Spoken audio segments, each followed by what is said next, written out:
Hello and welcome to this video. In this video, I want to talk about video.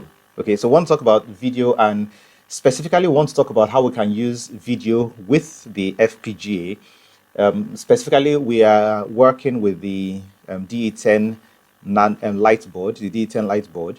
But this particular video will not focus on the board. This particular video will focus on some of the concepts that deal with images and video. And in the next video, we'll go on to talk about a few more concepts before we get on to the possible programming of the board. So, images are made up of pixels. Okay, so each image is made up of several pixels. So say, take a look at this image on the right. Take a look at the logo we have on the right. With this logo on the right, bottom right, that is, if you blow up just this small portion over here, that's kind of what we have blown up on the center of your screen over here. You can see effectively, you can see squares, and that is because each image is really just made up of squares. And the question is, what color is each square?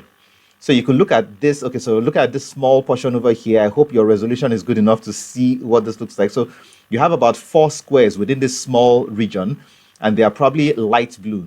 Here you have 2 squares that are even lighter blue, and over here you have 2 squares that are even much lighter. Then here this is effectively white, so you can't see much demarcation here because it's all white. But in the region where you have where you're going from a dark pixel to a light pixel, you can see some brighter pixels progressively as you go towards the light pixel, towards the white pixel. So each square is just a pixel. The pixel, by the way, means picture elements. So every image is made up of multiple pixels. Now, that kind of means that the more the pixels you have making up an image, the better the resolution you can have. So, for example, this image on the right, well, there's a white background of sorts, such that the whole width to height ratio is, you have 1,200 pixels on each row, and you have a total of 888 pixels. So you can divide up this image into pixels, several squares, but then you have a total of 1,200 squares on each row and a total of 888 squares in each column. In this image on the left, you see that you have just 84 by 63 pixels, okay, 84 by 63 pixels, so that you can more or less count all the pixels that you have in there. You can see the quality of the image suddenly is a lot less. So, for an image or a video, so I've not talked much about video, let me come to video in a moment. The resolution talks about the number of pixels you have in an image, and it's usually expressed by the number of pixels in a row, by the number of pixels in a column. And clearly, the number of pixels you have per inch determines the fidelity. So if you look at these two, are actually exactly the same image, except that one has more pixels per inch. And this one that has more pixels per inch, you see a lot more detail within it. And this one that has fewer pixels per inch has less details, or less fidelity, I should say. Now, what is a video? A video really is just a bunch of images that you're looking at. Now, that's a bit of a lie. We'll come and talk about the truth in the next video. But in this video for now, let's just simply say that a single video is made up of multiple images. So several images, one image at a time. So you're opening up several images, one image at a time. So each image is shown on the screen, and then you ask how many image frames are you looking at per second? That talks about your frame rate. And so if you've checked any video and you check the settings, you have number of frames per second. That is if you want, talking about how many images, how many pictures you are displaying, that video is showing you on the screen per second. Okay, that video, how many images is it showing per second? So that's what a video really is. But let's now come back to talking about resolution. This image on the left is called a pixelated image. So when you have too few pixels, then we now say the image gets pixelated. Let's dive in a little deeper. Let's say we have an image that is 1920 by 1080. Okay, so 1920 pixels by 1080 pixels, and that is actually the size of this video. So if you're watching this video in the full resolution, I am recording it in 1920 by 1080. So 1920 by 1080, 1920 pixels on each row, and 1080 different rows in each column. That's a 1080p image or a 1080p video. Now, 24-bit images, we often use 24 bits. 24 bits is more or less like the gold standard for storing images. We use 24 bits to represent each pixel. Now, a 24-bit pixel means we're using 8 bits to represent the red, 8 bits to represent green, 8 bits to represent blue. It just turns out that if we can mix different shades of red, green, and blue, we can arrive at any color that we want out there. We'll come to that in a bit. But for now, we're using 8 bits to represent red, 8 bits for green, 8 bits for blue. That makes a 24-bit image. So a 24-bit image means that each pixel is represented with 24 bits. So how many bytes do we need to store a 24-bit image with a resolution of 1920 by 1080? Feel free to pause the video right now and do a computation. Okay, if you have an answer, we can go on. If you don't have an answer, no problem. Let's go ahead. Let me give you a little more information. There are a total of 1920 by 1080 pixels in all, which is 2,073,600 pixels. Okay, so that is the total number of pixels you have in the image. Now, each pixel is encoded using 24 bits. So each pixel will have 24 bits of information. Each pixel, 24 bits of information. So now, given everything we have, how many bytes do you need to store this image? Okay, if you have an answer, this is the answer. You have approximately 6 megabytes. So if you multiply 24 by 1920 by 1080 or 24 by 2,073,600, you end up with 49,776,400 bits. Divide by 8, you get the number of bytes. Total number of bytes, 6 million bytes. That's approximately 6 megabytes. Now, 6 megabytes to store a single image. I don't know if you've ever taken a look at your mobile phone images to see how much space is being stored by images. Now, let me take an example. I took this photograph over here called large image. I took this photograph this afternoon stroke evening, and the size, you can see the size down here, it is 2 megabytes. So if it is 2 megabytes and it's a 24-bit image, then it kind of begs the question, what size is it? But let's not ask that question. Let's actually right-click on it, go to the properties, and take a look at the properties. Okay, so I'll go to details. Under details, we see apparently the width is 4,160 pixels, and the height, 1,968 pixels. Bit depth, 24. So it's a 24-bit image. But it even has more rows and columns than this computation that we did over here. So let me take this out of the way.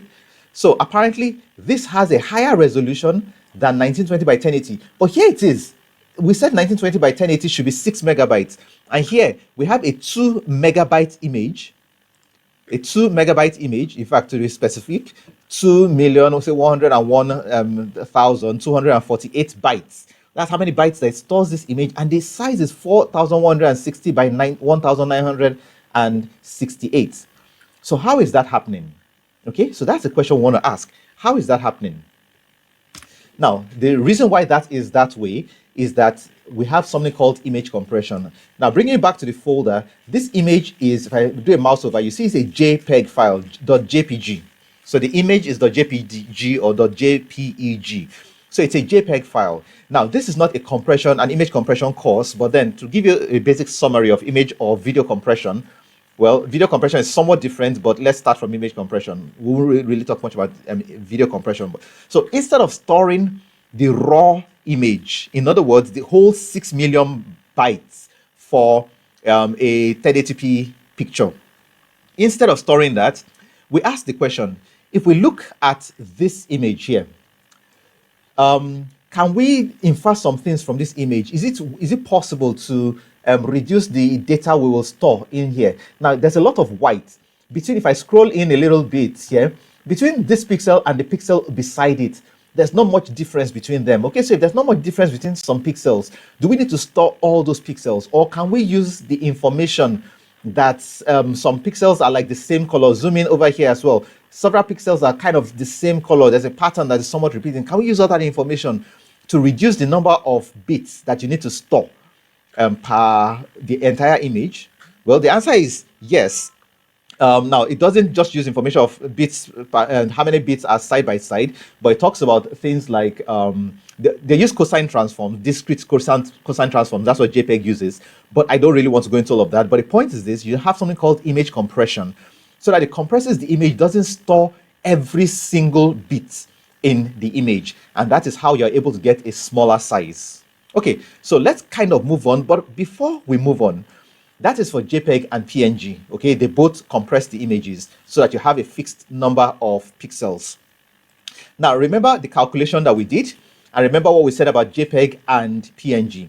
Now, this is a really large image that is JPEG. This is a really large image that is PNG. Now, let's take a look at this 1.11 MB. I said it's a very large image. We'll come back to that in a bit. This one is 231 kilobytes. There are two different compression standards. This is JPEG. This one is PNG. I'll go ahead and look at the properties of this particular file that I called very large image details. And here you have it, 10,000 pixels per row, 7,500 different rows. So this is 10,000 by 7,500 image. That's the ratio over here. It is still a 24-bit image, but size is 1.11 MB. Why? Because it is just pure red. There is nothing else inside the image. Now, apparently, the PNG compression standard does better on this kind of image. It's the same resolution, but then apparently 231 kilobytes. So a whole lot smaller because it is a PNG file. Okay, so just bear that in mind that by saving an image as JPEG or PNG, you might reduce the file size. Now, there's another file format out there that is called scalable vector graphics. By the way, that is called lossy data compression when you do that, but let's not talk too much about that. And the images here can be pixelated, like this image that we had over here. Let me bring this back in. This, by the way, is the logo, if you want. This is the logo in high resolution, 1200 by 888 pixels. Whereas this other image here is just 84 pixels by 63. When you make it small, it doesn't look bad. But by the time you try to zoom into it, now you see this pixelation, okay? Now you can see the individual pixels in this. And if I zoom out just a little bit, you can probably, if you really want to do so, go ahead and count the images. You probably want to, okay, so this is about, let's see. So I want to get all the white, but I can't get all the white in here. But if you want, you could count the pixels on any particular row and just see that you'll probably get 70 something, and hopefully that will convince you that the entire width of this image is 84 pixels. I'm not recommending that you count it, but if you do have the time, you can go ahead and count it. That's fine. So this image can get pixelated because it is stored that way. Now there is another file format that apparently stores images, and in some cases makes images small, but they cannot be pixelated. That is called scalable vector graphics, or SVG. Now, if you've done any graphics design, or if you wanted to make something like a poster, you probably want to design it as an SVG. Because if it is designed as an SVG, then you can make it larger or smaller and it does not get pixelated. Let me try to illustrate that. Now, these are two circles. The one on the left, okay, the circle on the left was imported from I think it was a JPEG file, and that is this file that we have over here. This file here called circle, it's a JPEG file. And okay, if I do a mouse over, it should tell me the resolution. The resolution of this is 227 by 207, okay? So I brought that into this software. This software is called Inkscape. Inkscape is a free software, and it makes scalable vector graphics. Now, this circle, on the other hand, I drew it within Inkscape. So this is an SVG file, a scalable vector graphic, whereas this on the left is a JPEG file. Now, let's go ahead and zoom into this image on the left. If I zoom into the image on the left, because it's a JPEG file, I expect to see pixelation. So I'll zoom into around the edge, and we see there is pixelation. Okay, so you can see pixelation. Yes, it's a little blurry at the edges, but there is pixelation in here, and that is what we expect. Now let me do exactly the same thing to the SVG image, this green one over here. Zoom into the edge, and I'm zooming into the edge. I don't know if you can see, but it is just looks perfect. I'm still zooming in, Let me see, is there anything here that's okay? So this is 25,600%, and it looks perfectly smooth at the edges. Okay, so I can make this any size I want. If, for example, this was 207 by 222 by 207, I think that was the resolution of this. Now let me go ahead and try to scale it up. If I try to scale it up, now you see pixelation is becoming very prominent. Okay, so if I try to resize this image, clearly you see pixelation happening. Let me pick this file. So I'm going to zoom out of this so I can see this other one. And I'm going to try to enlarge it to about the same size as this one. Or in fact, let me make it much larger. Okay, so I'm going to make it much larger. Let me zoom back in. You can see pixelation on the left. On the right, you can't see pixelation. Now, that is what scalable vector graphics do. Okay, scalable vector graphics are more of an equation. So you know the equation of a circle. So why not represent the circle by the equation of the circle rather than represent it by an actual circle? So represented by an equation of the circle, if you do that, then you can have a graphic that you can actually scale up or scale down without causing pixelation. So enough of image compression and images. Let's go on to talk. Let's get back to our discussion about video.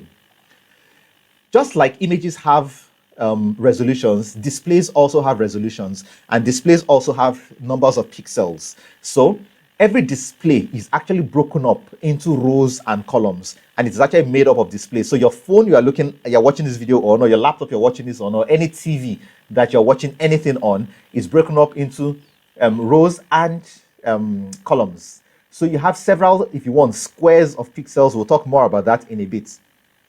And that's why you can display images on them. Now, if this is a 1920p, so if this is a 1080p resolution, in other words, if you can display 1920 by 1080, and I have a 4K picture or video, it means it really cannot show the full resolution of that picture or video. So the software will try to maybe compress things somewhat so that it can display it anyway, or it might just simply be too large for the screen. So it just shows what it can.